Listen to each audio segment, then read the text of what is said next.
Go ahead. Okay, good afternoon, everyone. Thank you for joining us for the fourth session of Brain Boosters, Fads, Facts, and Fundamentals. We are really excited about this session, applying Brain Boosters to your extension program. A lot of the feedback that we got on previous surveys said that you really wanted tools that you can use. So we hope you find that in the experience today. We have our wonderful team that will be that has planned these sessions. My name is Kendra Zamoyski. I'm with the University of Florida Extension. I'm a regional specialized FCS agent. Julie England is also with the University of Florida, and she is in Seminole County as a family and consumer sciences agent. Wendy Dull is an associate professor and extension specialist for the University of Florida IFAS. Wendy Lynch is with the University of Florida in Putnam County. Carlin Raffi is an assistant professor and extension specialist with the Virginia Polytechnic Institute and State University. Julie Garden Robinson is the professor and food and nutrition specialist with the North Dakota State University. So that is the lineup of our wonderful team. We will be sending a certificate of attendance out after this session in the Qualtrics survey that will be sent to you for your feedback. All of these sessions are recorded and emailed for those who are not able to attend. Unfortunately, we're not able to give you a certificate for viewing the recording, but it is recorded for your future use. We will also send out a follow-up survey in 4 to 5 months, so please be watching for that.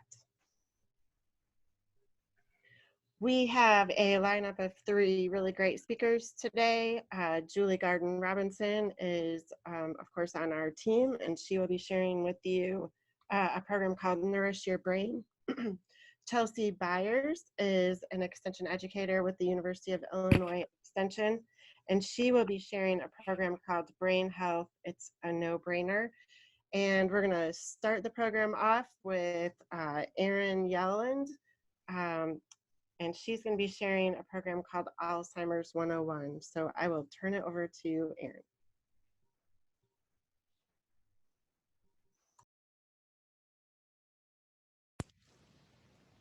And Erin, you should have mouse control. Okay, perfect. Is it gonna go? There it goes. Okay.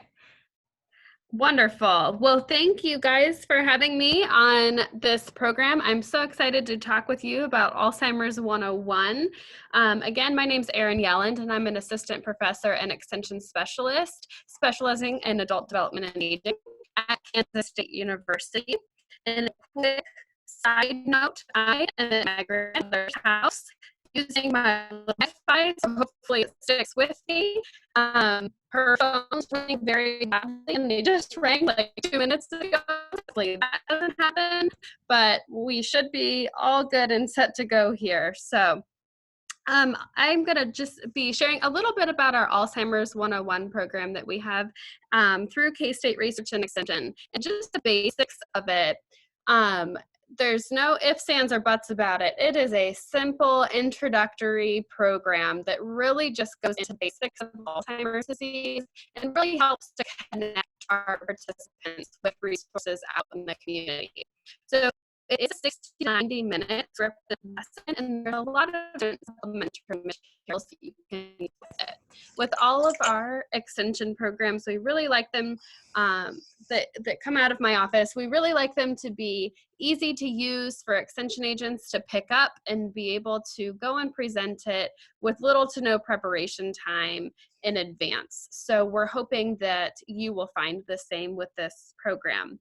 It is evidence-based in that we are using materials and information directly from the Alzheimer's Association and then other agencies and organizations as well. So we know that the material is from a reputable source and that we're going to be giving, oh, there's that phone I was talking about. Hopefully you can't hear it though. we are going to be giving some really good information that's going to be very helpful for people.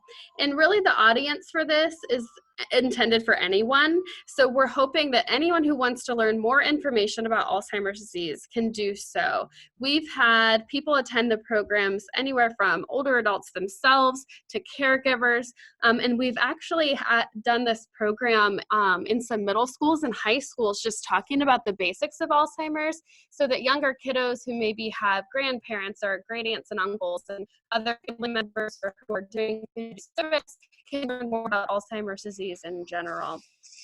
And again, our program is free. You can get on my website and I'll give you that information and download anything that you want and take it and run with it. But of course, we do ask that you give some credit with a logo, but you are welcome to co-brand it and those sorts of things as well. And if you have any questions, you can contact me. So what do we have in the program? Alzheimer's 101, we of course have a fact sheet and a leader's guide, some of the more traditional extension materials that go along with that. And the fact sheet goes through many of the things that I'll be talking about on this slide. But there's also a leader's guide that'll walk you through, what you can do with the program, who you can connect with, what resources you can provide to your participants and things like that. And then a scripted PowerPoint.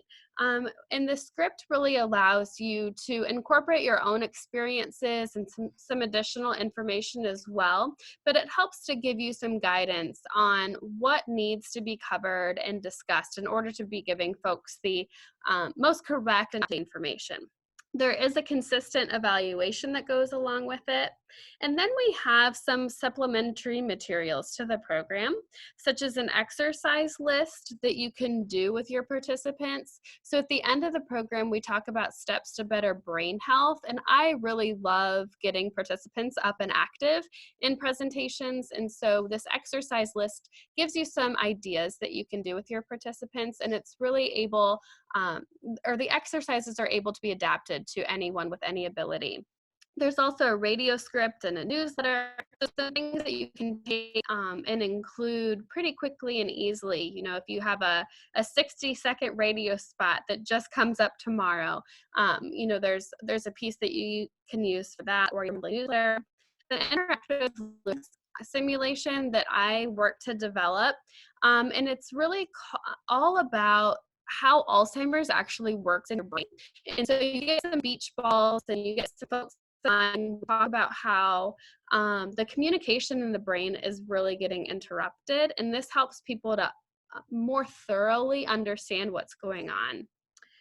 We also have some 3-panel posters, which I know a lot of folks like to use if they're at a health fair or perhaps a display at a local library, things like that.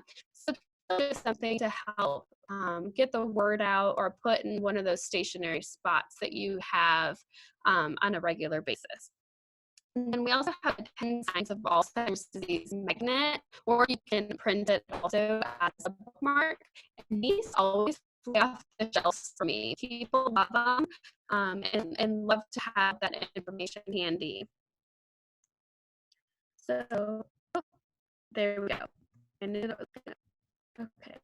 Okay. So the program itself, what it covers is the basics of Alzheimer's disease. And one of those big things I always like to talk about is the difference between Alzheimer's and dementia, because we so often use those words interchangeably. So we do talk about that in the program for just a brief bit, but that helps people get a more thorough understanding that, Alzheimer's disease falls under this dementia umbrella, and helps to give them a little bit more context and understanding of the basics of Alzheimer's disease. We go into it is sort of what we know about it so far, and the fact that it's not preventable, treatable, or curable at this time. Then our 3-day focus after that, the warning signs of Alzheimer's disease. And this is something that I'm, this in the next step, or something that I'm particularly passionate about, because so many times we see people think that forgetfulness is a normal part of life, and we all know that, some degree forgetfulness, sure, but when we start having symptoms, that we can do about it. And if we wait too long, then oftentimes those things get taken off of are no longer an option. Then we go into the benefits of early detection and diagnosis, just like I was talking about there. And talking about how we can connect with clinical trials and doing all these sorts of good things. And the last thing is the steps to improving and protecting your own brain health. And this is where we cover some tips and tricks to better enhance your overall physical and mental well-being, but also talking a little bit about how one could potentially work to stave off. I'm sorry, you guys. The audio is so awful. Yeah, it really isn't going. So it really is getting kind of really hard. It's really choppy. Do you want to try it again, or just have people contact you, whatever you want? Okay. Oh, now you sound good. It says I have full bars on my Wi-Fi, so I'm not sure why. Okay. You sound good now, so go ahead. Okay. So the basics of the program after that are that it's really fun and informative. Some of the feedback that we've gotten, and I never expected people to think that talking about Alzheimer's disease was fun, but that's what we've heard, is that it's a fun way to learn about it and just learn some more information on Alzheimer's disease as well. We have very positive evaluation results. And with that, we do focus a lot on resources within our community. So one of our biggest partners is Alzheimer's Association, and we work with them a lot. And then we also do a bit of focusing on some more of the prevention aspects, even though that we know that there is no prevention for Alzheimer's disease. We do focus on what steps can we put into place to help protect ourselves in that way. And in Kansas, our only Alzheimer's disease researcher is located at KU. So even though Kansas and KU are big rivals, we have a very great working relationship with them and their lifestyle and risk enrichment for Alzheimer's prevention program. So we really focus on those resources. So interesting information, what are the warning signs of Alzheimer's disease? What are the benefits of early detection and diagnosis? What sorts of things can we do to help improve our own overall health as well as brain health? And then our partners are really crucial in this. So again, the Alzheimer's Disease Research Center. But we also get a lot of folks who come to this program asking a lot of general questions, such as, what do I need to be doing legally, or with my advanced healthcare stuff, or my wills and trusts. And so we connect people with those resources as well. So that's just an example, but so many times, we present this introductory information, but then people come back with more questions, or people want to know about different resources in the community. And so we're really able to then connect them with the experts. And I'm sorry the audio was awful. I tried my best here, but if you have any questions, there's my email address and so you can contact me that way. And then all of the materials, again, are available free and on my website. If you just go to aging.ksu.edu, that'll forgo all the backslashes, but you'll be able to click on the Programs and Publications tab, and then you'll see Alzheimer's 101 on that list. So if you have any questions, feel free to contact me, and that's what I've got for you. So thank you for having me, and sorry for the connectivity issues. All right, and for everybody who's listening, before we switch over to Julie Garden-Robinson, who I'm now giving mouse control, by the way, Julie, since Erin had to go out of town suddenly, and so Wendy, did we have any questions that we want to ask her, because I know Erin's got to get off? Yes, there was about evaluation data. If Erin would like, if someone uses the program, if they want them to send the evaluation data to her. Yes, and I have folks, anytime someone uses one of my programs, they are always welcome to send that back to me, and you can just scan it and email it to me, or if you want to put it into your own reporting system and send me a report or something like that, whatever you send, of course, is beneficial. So yes, I'll absolutely take it. Great. Well, thank you so much, Erin. We appreciate you. I know it was a lot to get on today, and to everybody else, we're sorry that from wherever Erin is in Ohio, had screwy sound, but everybody else should be fine. So anyway, thank you again, Erin. And with that, let's turn it over to Dr. Julie Garden-Robinson. Well, hello everyone from balmy Fargo, North Dakota. It's -3. I'm here to talk with you a bit about our Nourish Your Brain program. And I want to give you a little bit of history about that program, but first I'll start with a little background on myself. As Julie mentioned, I'm a professor and I'm also an extension food and nutrition specialist. I'm a registered dietitian, and here's my background is in nutrition as well as food chemistry. I'm a master gardener and a writer and a musician, and I tell you these things because it kind of weaves back into what I'll be covering later in my presentation. Maybe someday these things will help me maintain my brain. So my goal for today is to provide a bit of a taste of this Train the Trainer program related to Nourish Your Brain and some of the lessons that we learned along the path. So these programs, we have a whole series, and I have them listed on this slide. We launched the program in 2014, and it includes muscles, heart. The first in the series was eyes. You can read down the list: skin, sleep, medications. We kept on coming with more and more and more ideas, and finally in 2014, I received a grant, and we put these into a series. And one of the most popular ones in the series, besides eyes, is probably the all-time most popular, is our Nourish Your Brain lesson.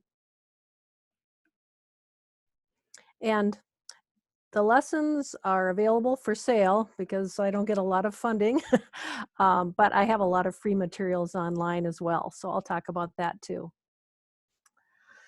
So within the Nourish Your Brain program, it includes a PowerPoint presentation, a script, everything I'm going to be talking about, structured activities, there are a couple handouts, evaluation surveys, online resources, and it's about a 45 to 60-minute lesson depending on what you do. We also included recipe cards for each of those lessons that the recipes, foods are linked back to the content of the lesson of that particular day. Really fun part are the brain workbooks. We didn't develop the brain workbook. We actually adapted it from a woman who was a professor at Rutgers, I believe, for many years. And I've shared a couple of the fun little brain workouts in this presentation. So again, the handouts are all online and some other resources, some apps and so on, but the lesson materials are not all online.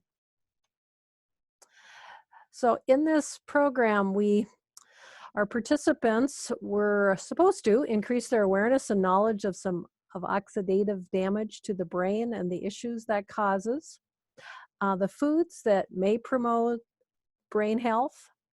And with a caveat, I'd like you to all go back if you didn't attend last month's session. Was really great about nutrition and some very recent research about brain health and nutrition. So that's a good background resource. And third objective, we wanted participants to know some strategies to help exercise the brain as well as the body. And then we wanted these to be very fun, very interactive. There's group discussion questions. There's, time for them to get up and stretch and do some other activities. So if you're interested, I just sent it to the editor today. In fact, every month I write a newsletter, an e-newsletter called Nourish, and that's where you can sign up. It's free. And we maintain a Facebook presence with a daily post, and you can join us at that website. And our Nourish and Exercise Your Body website includes 4 things to do for each of those topics I mentioned earlier. So there's always a featured website, it's a government website, evidence-based website, some kind of game, an app that you can download free, and featured recipes. So there's an example on the right side of the screen about for Nourish Your Skin, and that's kind of what the newsletters look like. So what did we learn before we take a dive into what the lessons actually cover? We learned, of course, that lots of people don't have a lot of nutrition background, but they are really interested, and they had a lot of questions for us. And we developed this program taking into account some of those questions that we'd been asked through the years as we developed the previous Nourish lessons. You might find that you have to adjust your presentation. They might know more than you thought, or they might know less. So you might have to do some little adjustments. I pulled out the survey results. This was for a grant, as I mentioned, and we had 600 people participate in the survey. We found that 98% of those 600 plan to make a change in their diet and or their activity level. And some of the changes they wanted to do included eating more fruits and vegetables, underlying goal for anything those of us do in nutrition, I think. That was 82%. We talked about healthier oils. 72% plan to make those changes. 62% plan to increase their physical activity. And 58% plan to consume more oil or fish weekly. And then a lot of people also plan to get more information about brain health, very popular topic. And because this was a series of once a week or once a month, depending on the county that did it, we found that they were sharing, they were out there teaching other people what they learned. So they had shared the previous Nourish lesson content. So here's your first puzzle. You know what the answer is. Are you ready? We're taking off into a little dive into the curriculum. So here, to get us interacting a bit, in the chat box, answer yes or no if you've ever walked into a room and forgotten why. No, me never. Yeah, that's happening more and more to me, but that doesn't mean that we're losing it. If you said no, I guess I probably know the answer to this one. Has anyone ever misplaced their keys, their purse, their glasses? I lose my purse all the time at home. They're always saying, oh, Mom, put your purse in the office. So just because you lose something or you can't remember something, that just means we're busy. It doesn't mean that we're having brain issues. So that's always a fun one to get this discussion going when you teach this program. So these are slides from the actual curriculum. And, there's some good points and maybe challenging points of this slide. As we age, the connections in our brain signals don't stop, but they do slow. You may find it a little bit more difficult to remember names of people, for example. Our cognitive skills peak at 22, so about the age of the students that I see on campus at NDSU. And after age 27, they slowly decline. But fortunately, we can continue to learn throughout life. Our general knowledge can continue to increase, and our brain has unlimited abilities to expand. So far side kid, your brain isn't really full. So I was just in a meeting before I came here where we were talking about brain health and nutrition. And the theory, the working theory behind it is that our cells can become damaged by harmful molecules or processes such as pollution, smoking, UV light, inflammation. Inflammation and oxidative damage are the main reasons that we're seeing changes in brain and probably also linked to other chronic diseases. So in this lesson, we were really digging deep into what antioxidants are, because we throw around that word a lot in nutrition, a lot in extension. People don't really know what that means. And here's a definition. They're components in some foods that can help protect our cells from this oxidative damage.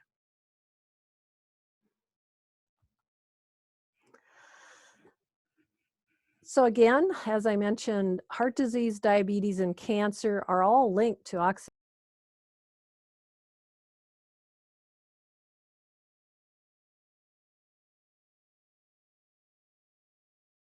Hey, Julie, can you hear me? Yes. You went away briefly, but you're back.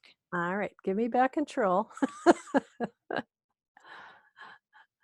must be the cold. It must be you because I didn't touch anything. It should work. You need me to flip a slide for you? Yeah, why don't you go ahead and you flip slides. Okay. Okay. So in the chat box again, I want you to look at this list of antioxidant-rich foods.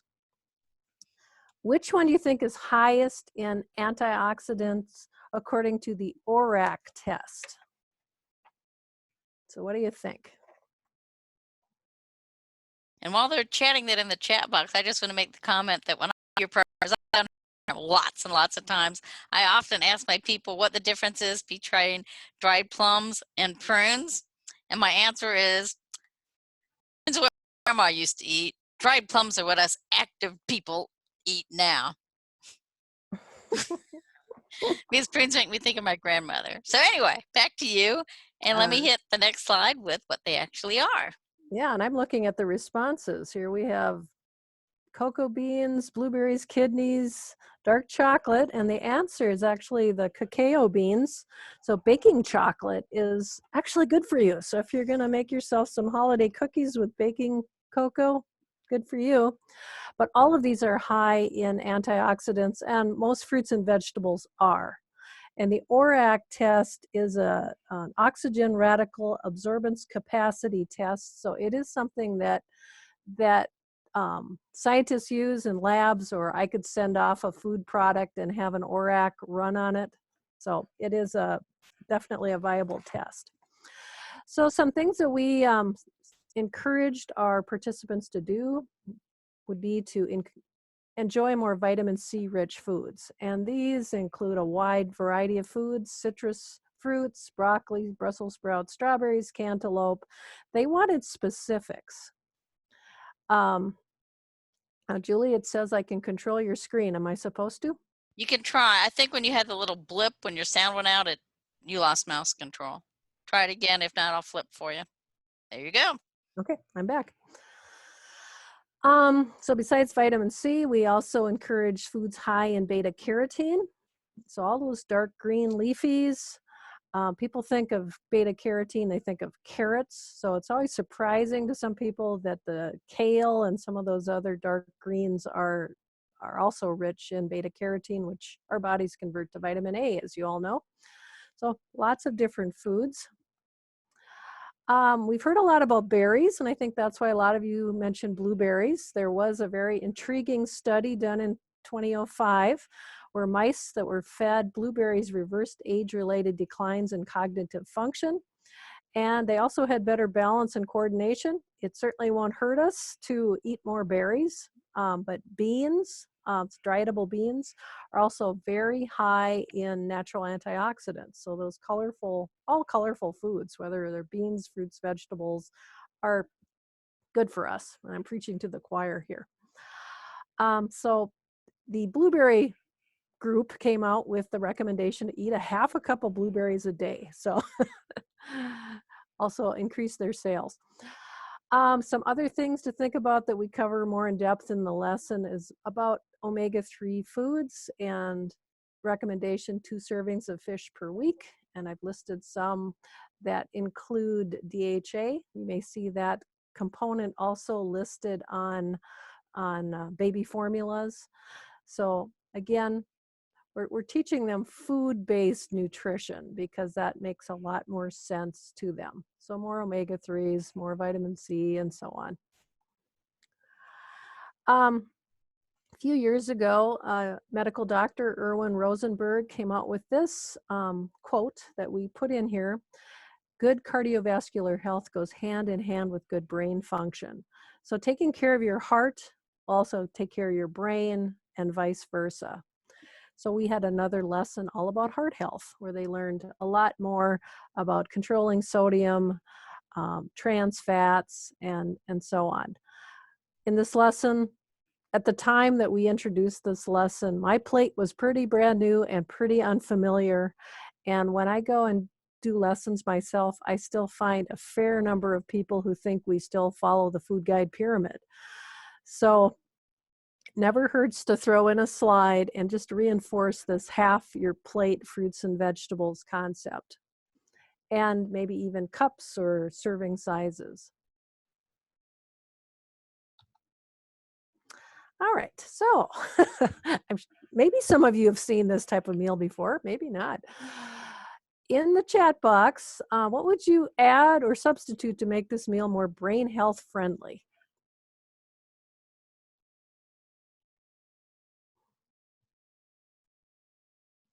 Dark chocolate for dessert, I like it. Beer? You guys are funny. Okay, we're getting some salad instead of mashed potatoes. Maybe they could do a sweet potato instead of the regular potato, or grilled chicken. So this was a time some of our extension agents actually brought a bunch of pictures of food and they laid them out and people could remake a meal that was more brain healthy. We found that activity to be very valuable. So if you've never done that, I would encourage you to do that. So they actually make some meals. Even though once in a while it doesn't hurt to have some KFC, I guess this is.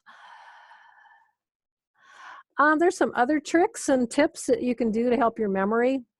Learning a new skill, volunteering, spending time with family and friends. There are lots of memory tools, from big calendars to apps to notes on your phone nowadays. For those of you who can't find your purse or your wallet or your keys or your glasses, maybe the best tip is to put them in the same place all the time. They have a spot. Sleep is really important for brain health and memory.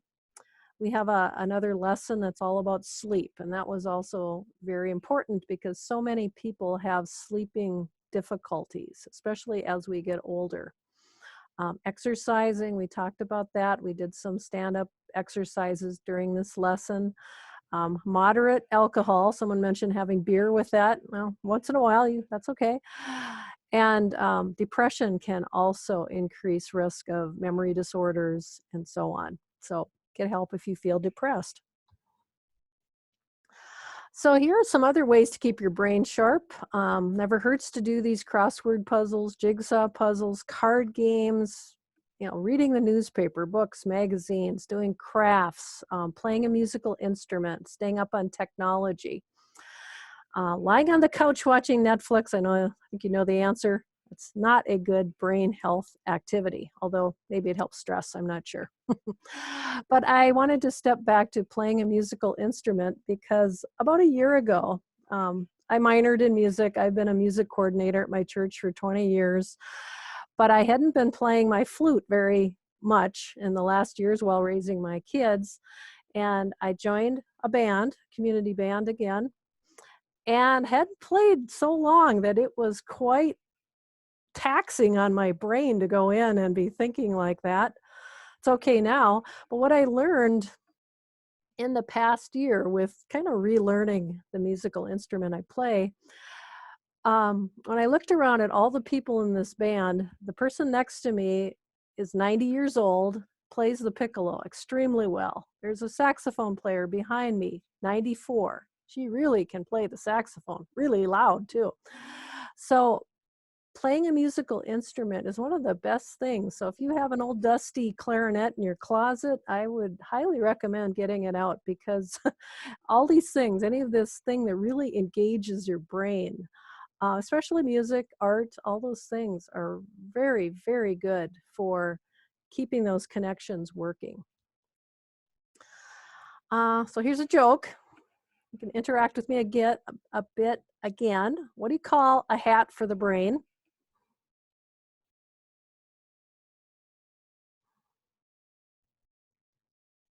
It's a thinking cap.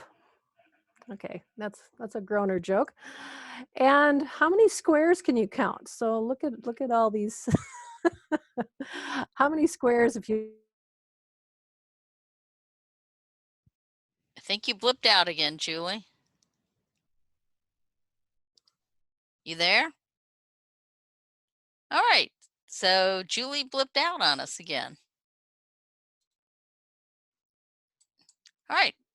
Well, while we're waiting for Julie to come back, I'll finish her slides for her and hopefully she'll come back. It's been an interesting day here. All righty. So I really have done this presentation a bunch of times. This is Julie and the other Julie. But really this was interesting about ballroom dancing being especially good for your brain health and about learning new dances, but also connecting physical activity to brain health. And remember, it's never too late to improve your brain health. And you can read this quote. And with that, fortunately, we made it all the way through, almost all the way through until we lost Julie. And so with that, I'm back.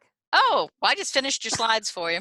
Okay. Okay. Since Thank you. I've done this a bunch of times, now my slides aren't flipping. There we go. All right. With that, Chelsey, want to introduce Chelsey Byers, and I'm going to give you mouse control and see if you can get through without having technical issues. Thank you. I challenge you to do this without having problems. All right, I love a good challenge. But first of all, you might want to answer the question on how many squares so you don't leave people hanging. So maybe type it in the chat box. First of all, thank you for including me in this fourth and final session of your series. We do appreciate being invited in. My name's Chelsey Byers, and I am a family life educator with U of I Extension.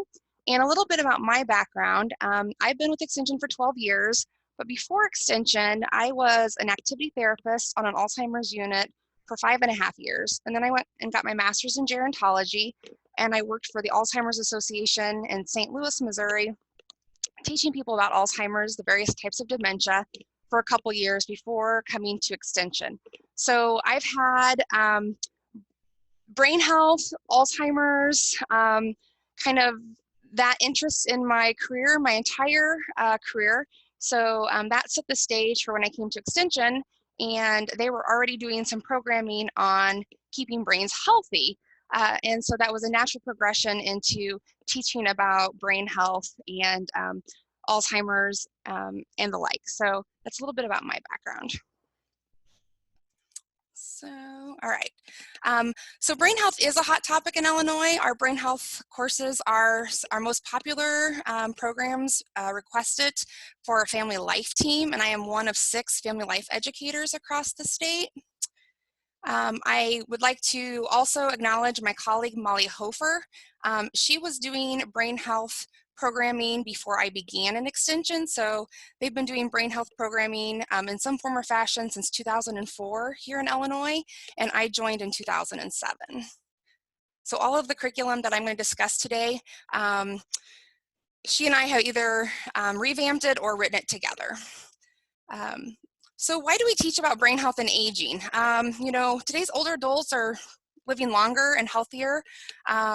Many remain active in the retirement years, and some are working, you know, into later decades.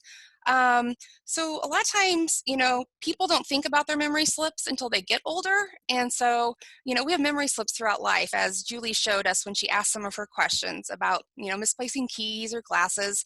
But it's when we get older that people start saying things like, ooh, should I be concerned? And that's why I think that these are really important classes for people in our communities, because it is important for us to highlight what is normal with aging in memory and what might be like of concern, as well as then how do we keep our brains engaged and brains healthy. So, you know, drawing on the research conducted at U of I and other academic institutions is how we've developed all of our programs. And, you know, it started with one program, and after one brain health program, it's kind of been a progression of programs because people have always wanted more. And so, there we go. With each program, you know, after we had 2 programs, then they were like, oh, different groups would say, oh, what else do you have on brain health? And then there'd be more progression. But all of our programs have been developed kind of on these brain health contributors, so they all have a little bit different focus, but they all do highlight these brain health contributors. Research has shown that if individuals can like push back or possibly stave off the effects of diseases like Alzheimer's, then potentially it can increase their length and quality of life. As we know, dementia can't be stopped, but functioning can be prolonged by maintaining brain plasticity and building up our cognitive reserve. So that's kind of like learning the why of the use it or lose it philosophy. And so, you know, but it's not solely about brain health. It's really that brain-body connection. And we want to teach people to make those brain healthy choices, to have that direct positive impact on their health, to decrease chronic disease, to manage chronic diseases if they already have a chronic disease. And our overall hope is that people are going to kind of adopt these healthy behaviors to enhance mental performance, again, potentially delay that onset of cognitive decline, and overall increase their ability to age in place, maintain quality of life, you know, and overall resilience. Waiting for my thing to change. There we go. So we do have 3 programs that kind of fall under our Brain Health It's a No-Brainer program. These programs can be delivered in a 60 to 90-minute session. They're modified by the number of activities that you include in them. We have PowerPoints and handouts that go along with them. And the 3 sessions include Fitwits, Hold That Thought, and Headstrong. Fitwits kind of looks at kind of how the brain works, normal aging changes, that brain plasticity, cognitive reserve. Hold That Thought looks at memory processes, what contributes to brain health, and kind of that everyday forgetfulness. It also talks about like tips and techniques for those everyday forgetfulness, like paying better attention and utilizing, you know, notes and calendars, some things that, you know, Julie highlighted, as well as some other tips with engaging in conversation and kind of memory triggers. And then Headstrong is a program that is solely focused more in depth about those lifestyle factors that we talk about. But each program does include those lifestyle factors, because that's something that if somebody taught any of these as a standalone, they would still get that information in there. So one thing to think about is that as we've been doing these programs across Illinois, people still want it more. And so with that, in around 2011, my colleague Molly started doing some ongoing brain fitness classes in her, up in Cook County, up in the Chicagoland area. And people keep coming back to those, and they really enjoyed those engaging classes where she taught information about brain health, but then had activities to keep them engaged. And what we found is through these kind of ongoing classes, we replicated them across the state. It was a way for older adults to come out and increase their socialization. So at a time in life when isolation can be kind of a big deal, or people are more susceptible, it got people coming out, engaging, socializing, as well as challenging their brain. And then we kind of weaved the educational pieces in there about brain health. And so we got to thinking, why not create some kind of facilitator guide so other people could replicate what we were doing here. And so I wanted to actually highlight that a little bit more today, because that program is called, oh, before that I do want to say, Julie said I should mention that we do partner with our Alzheimer's Association. So when we do our brain series, a lot of times we will invite in our Alzheimer's Association, and they will be like a 4th session of our series. So this was a program that I just did at our local library. So I did our 3 sessions, and then the 3rd session, if you can see on the flyer, it was notes and signs, and we partner with the Alzheimer's Association, and they come in and do one on Alzheimer's. And so we try not to duplicate services in our communities, and so we invite them to partner with us, and then we co-brand everything with them, and then they promote it, we promote it, and it's been a great partnership. We've been doing this for quite a few years, so I did want to mention that. It's a great way to partner with your local Alzheimer's Association, and I know they, like us, cover pretty big areas, So sometimes they have volunteers who will do it, or they'll have a representative from their office do it. But that might be something, if you ever start doing any kind of brain classes, is to reach out to your Alzheimer's Association. And then, so the program that I want to talk about is these ongoing kind of brain classes. We developed something called WITS Workout, and it's an interactive brain health program. I'm going the wrong way. And so what this is it's a 264-page guide. And if you open up any, we have sent in a little kind of attachment you can open up hopefully and see in your handouts. I've included kind of the cover sheet and then the contents page. And so it's 24 individual sessions. So the guide's designed for leaders to conduct their own classes. So you could just pick it up and just teach one at a time. You could create a series. You could do it, once a month for 2 years, twice a month for a year. It's very user-friendly. It was written for lay leaders, so it could be a volunteer could lead it, somebody at a park district, a library, a meal site, anybody in extension could lead it. But it covers these main areas that you see on the screen. So it covers the brain health contributors: exercise, diet, sleep, stress management, socialization, intellectual challenge, and then also covers different types of memory: sensory memory, long-term memory, short-term memory, and then kind of like why we forget and how to help. So forgetfulness contributors, so why are we kind of forgetting? We talk about recall, focus and attention, and then tips and techniques for everyday forgetfulness. So we kind of took pieces and parts of those brain health, it's a no-brainer, and then we wrote these little scripts inside of each of these units, and they're written conversationally, so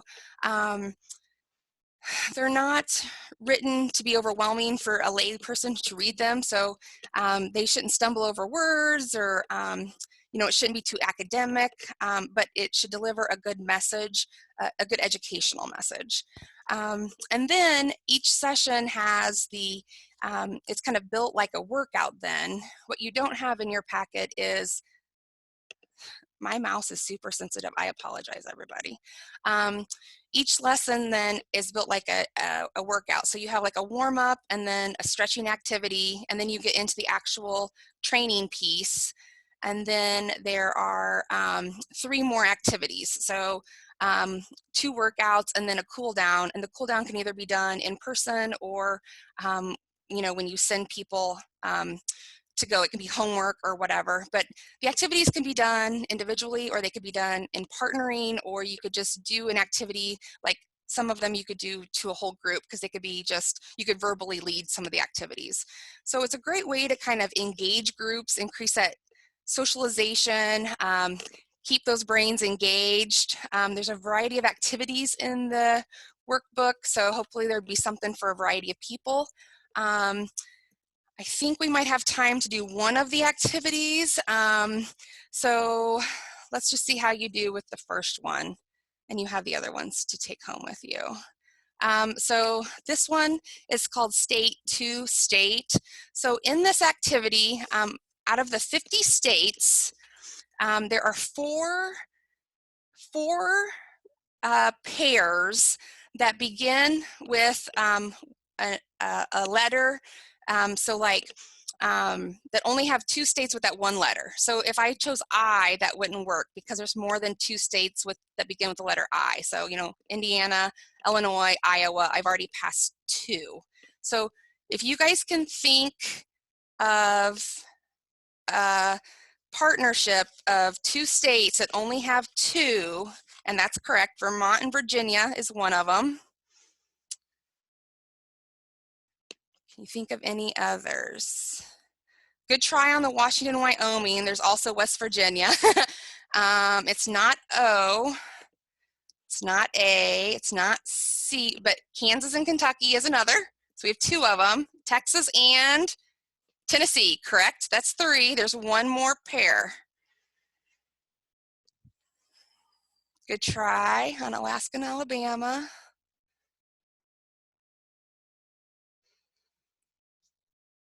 Very good. South Dakota and South Carolina. And so we do a variety of activities. Some of them are word activities. There's word finds, there's mazes.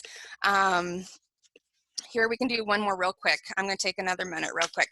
Another one of the activities is think of phrases that begin or end with the word double, like double trouble or body double. So type in all the things you can think of that would have the word double in the phrase. Double dip, double stuffed, double mint, double duty, double standard. All right, you guys are doing great. So anyway, in the leader's guide, of course, you have answers. I didn't give you answers, double edge. But if anybody's interested in this program, like I said, it's 264 pages.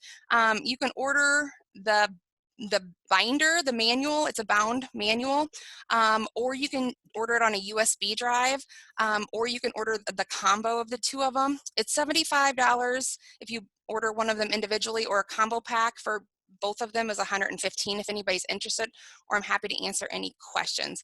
And I've seen lots of good doubles, double wide, double decker bus, double Dutch, double the fun, double the trouble. And so as you can see, some of these you would use paper, and you can copy the handouts for your participants. We just ask that nobody copies the entire curriculum to share the entire curriculum. So thank you from U of I Extension, and I appreciate being a part of this, and I'm happy to answer any questions. Okay, and we will get to questions in just a quick second, so go ahead and type them in. Kendra is going to mind the chat box because Wendy Lynch apparently has laryngitis today, and so get another issue for today, but it's extension, so we're flexible. So a couple things that I did want to mention is both Julie and Chelsey mentioned handouts. So with it, besides the slide handout and the slides that Kendra put in the chat box, there's also one that's just called, I think, Program Handout, and it's got information on how to order the Nourish City, the Nourish Your Body, all your things, as well as Chelsey's program. So that's downloadable, and I will also send that information in a follow-up email tomorrow. So look for that. It'll come from Zoom. So just a few things that I also wanted to mention before we went to questions. First of all, thank you so much for attending this. This has been a really interesting series. I know I personally got a lot out of it, but to think about your brain health programming, because I've been doing brain health programming for over 10 years. I started with actually Julie Gardner-Robinson's Nourish Your Brain, and then I enhanced it with more stuff on memory. I got a little bit deeper on it, and it really has been one of my best attended programs in the last, it's one of my go-to programs. So this is a great way to increase your numbers. It's a hot topic. We have existing materials, and we'll send out the information more about the Kansas State stuff. We were a little bit late in getting that since Erin had a family emergency, so we will also send that out. So there's really good existing materials, as well as also the possibility for partnership. And so in our previous series that were all recorded, we've given you the background knowledge. So if you missed any of those, you might want to go back and check on those. And so you'll get a survey today. And one of the things towards the end of it, I do want to mention is that ask for ideas for our next series. So if we're going to continue this into 2020, we do want to find out what it is that you might want to learn. So please give it some thought.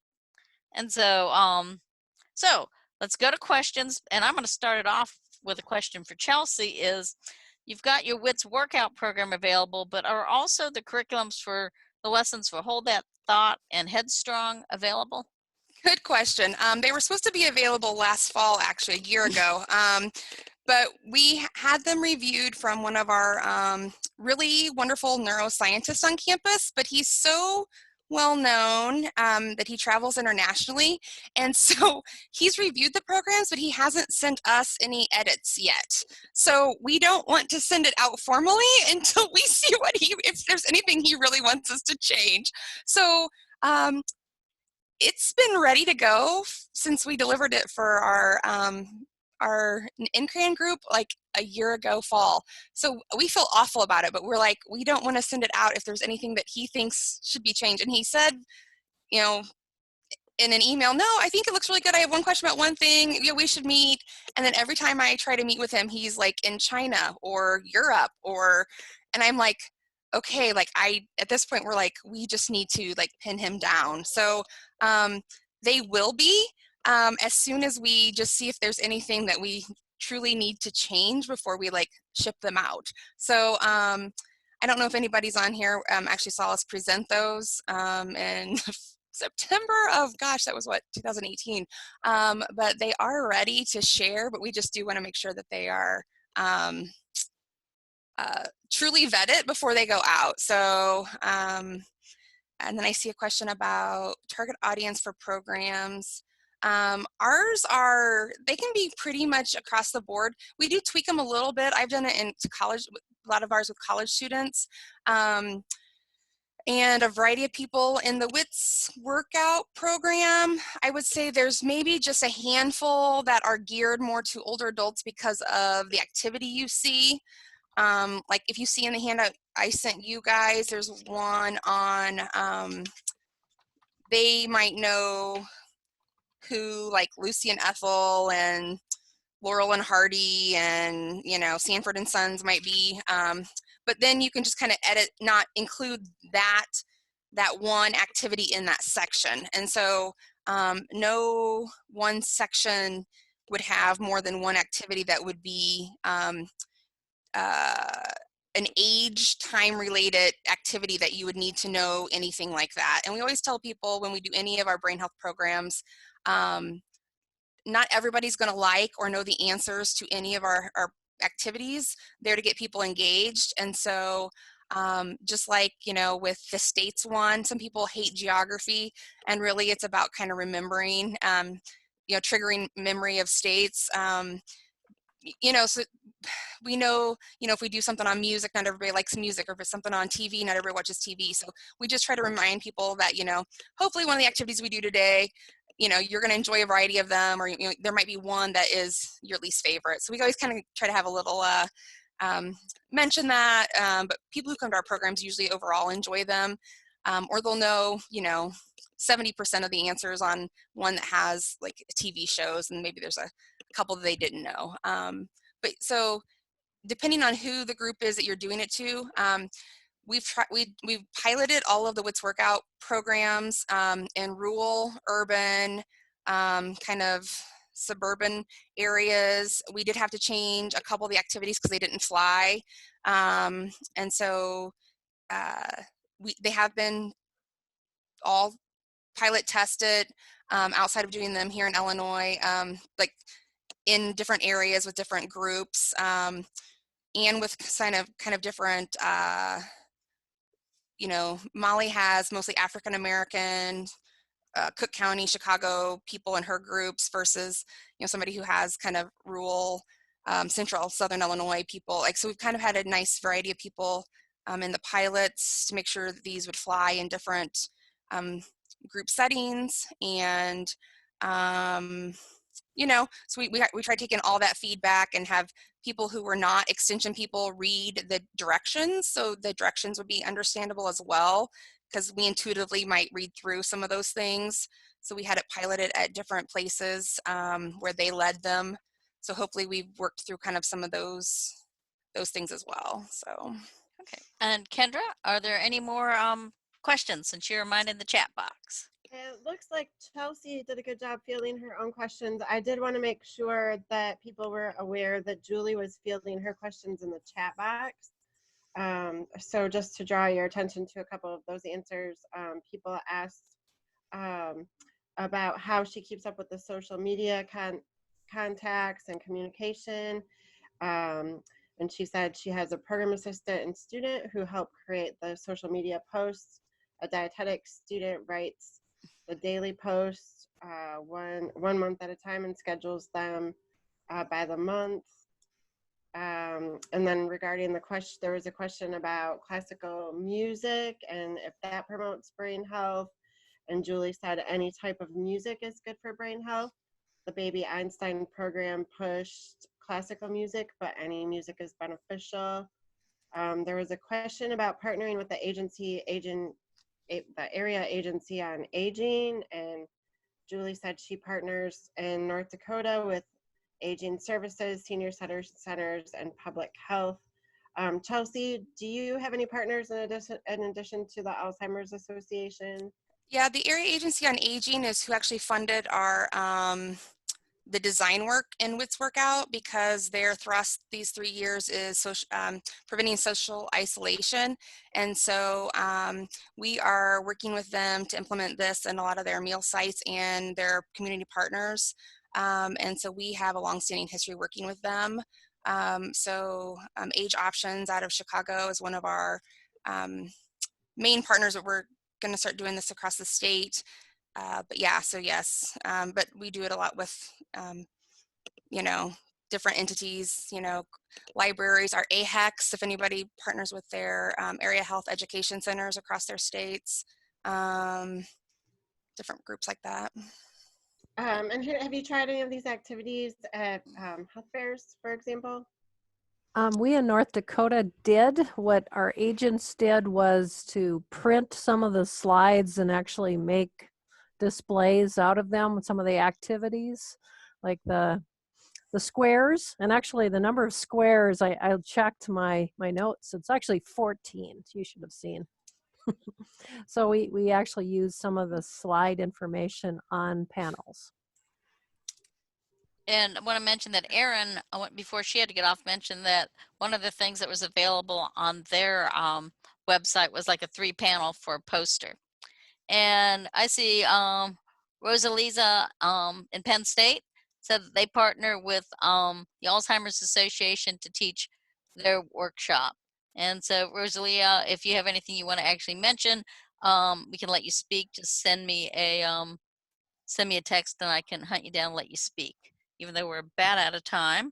Or you can also send me any more information. I'll send it out to others. So do we have any other questions, Ms. Kendra? Also, sorry to interrupt you. Chelsey wanted to know if it was okay for her to mention their North Central Region Aging Network.